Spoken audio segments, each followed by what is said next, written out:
Imagine a treasure so priceless, so steeped in history and power, that its disappearance would shake nations to their core. Now imagine its loss is barely a whisper in the annals of history, a phantom mystery overshadowed by other, more publicized heists. But what if I told you that in 1905, an entire set of crown jewels worth an unimaginable fortune vanished into thin air, leaving behind a trail of perplexing clues and unanswered questions that have puzzled historians and treasure hunters for over a century? The story behind these lost relics isn't just about monetary value, it's about betrayal, international intrigue, and a secret that may still be guarded to this very day.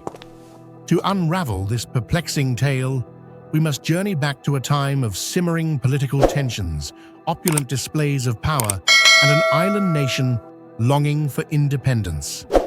The year is 1907, not 1905 as mistakenly stated earlier, to clarify the initial hook. The setting: Dublin Castle, the epicenter of British rule in Ireland. Here, within the formidable walls of the Bedford Tower, lay the magnificent Irish crown jewels, or more accurately, the regalia of the Order of St. Patrick. This wasn't just a collection of sparkly trinkets, it was a potent symbol, comprising a dazzling star emblazoned with 166 diamonds and a monumental Brazilian ruby, a badge with an emerald snake and countless other gems, and 5 gold collars, all valued at an astronomical $30,000 at the time, equivalent to millions today. These jewels were a physical manifestation of British authority and patronage over Ireland. They represented centuries of colonial power, a glittering reminder of who was truly in charge. Their primary purpose was for the investiture ceremonies of the Knights of St. Patrick, an elite chivalric order.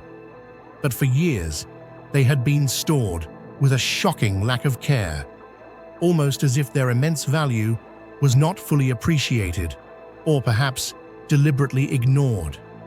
The stage was set for a heist that would become one of the greatest unsolved mysteries in the history of British and Irish relations. The story of the jewels' disappearance isn't a simple smash and grab. It's a labyrinth of negligence, suspicious characters, and political machinations that would leave even the most seasoned detective scratching their head. The jewels were kept in a safe within a strongroom inside the Bedford Tower. Sounds secure, right? Not quite. The strongroom's door was rarely locked. The safe itself was an antique, its lock mechanism notoriously unreliable. And the key? Oh, the key was a character unto itself. It was reportedly kept on a ring, with the keys to the wine cellar and other mundane rooms, accessible to numerous staff members. But the primary custodian, the man with direct responsibility for the regalia, was Sir Arthur Vickers, the Ulster King of Arms, a man whose personal life was as flamboyant as the jewels he guarded. Vickers was known for his unconventional behavior, his love of social gatherings, and a worrying habit of openly displaying the jewels at parties he hosted, sometimes even pinning them to his dog's collar for a laugh. This incredible laxity wasn't just a personal failing, it became a systemic vulnerability.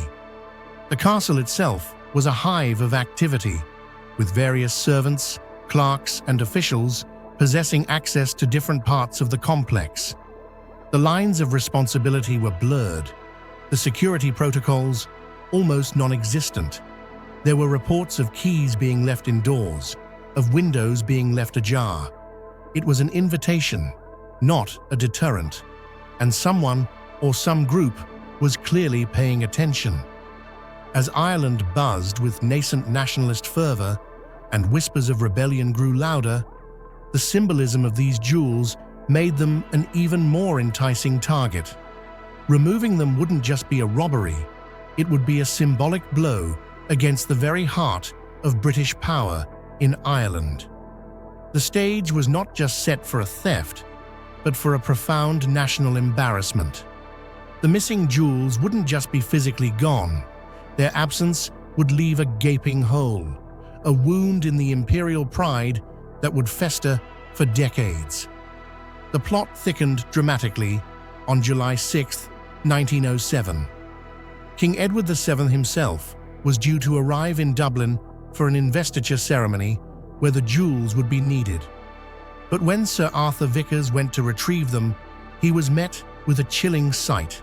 The strong room door wide open, the safe door forced, and the velvet cases emptied. The jewels were gone. Panic erupted. Scotland Yard was called in, led by the legendary Inspector John Kane. The investigation, however, was a masterclass in official bungling and obfuscation. Vickers himself was immediately a prime suspect, given his notorious carelessness, but he vehemently denied involvement, pointing fingers at numerous individuals, including his nephew, Pierce O'Mahony, and a former assistant, Frank Shackleton, the brother of the famous Antarctic explorer Ernest Shackleton. Shackleton, a known gambler and a man with a dubious financial history, suddenly became the focus of intense scrutiny. He had been seen in the strongroom area, and his key had recently been used. However, the official inquiry seemed hesitant to pursue these leads with genuine rigor. The investigation quickly became mired in social complexities. The Dublin castle set was a tight-knit, often gossipy community. Accusations flew, but firm proof remained elusive. Scotland Yard's inquiry concluded that the theft was an inside job, likely involving multiple accomplices and subtly implicated Vickers, though no charges were ever brought against him.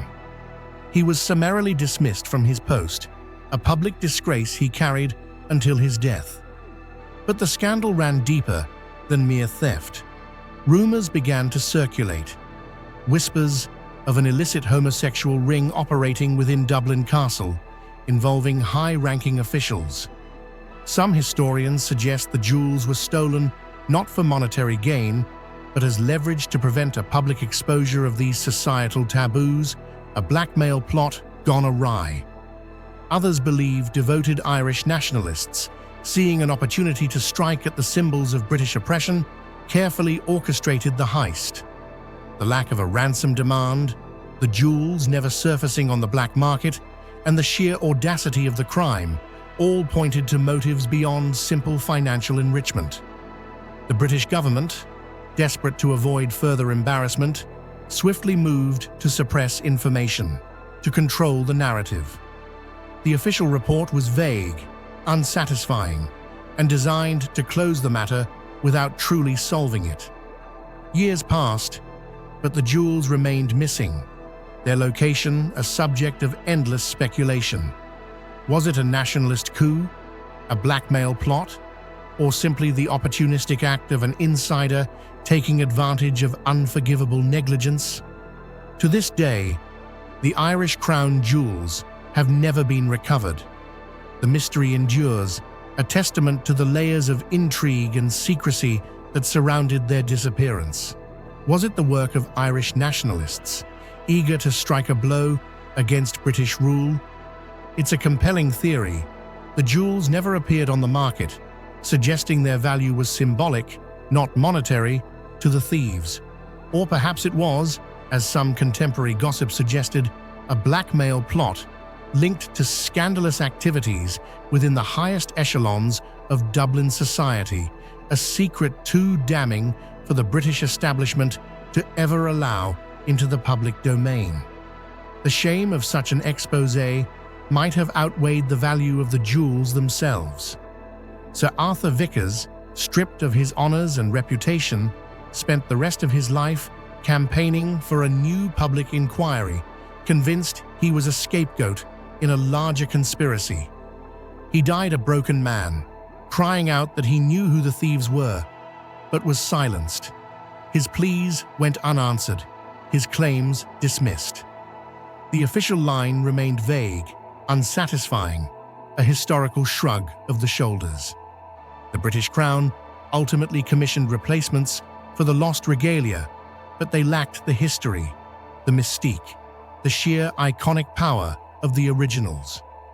In many ways, the loss of the Irish crown jewels is more than just a forgotten heist. It's a poignant symbol of an era.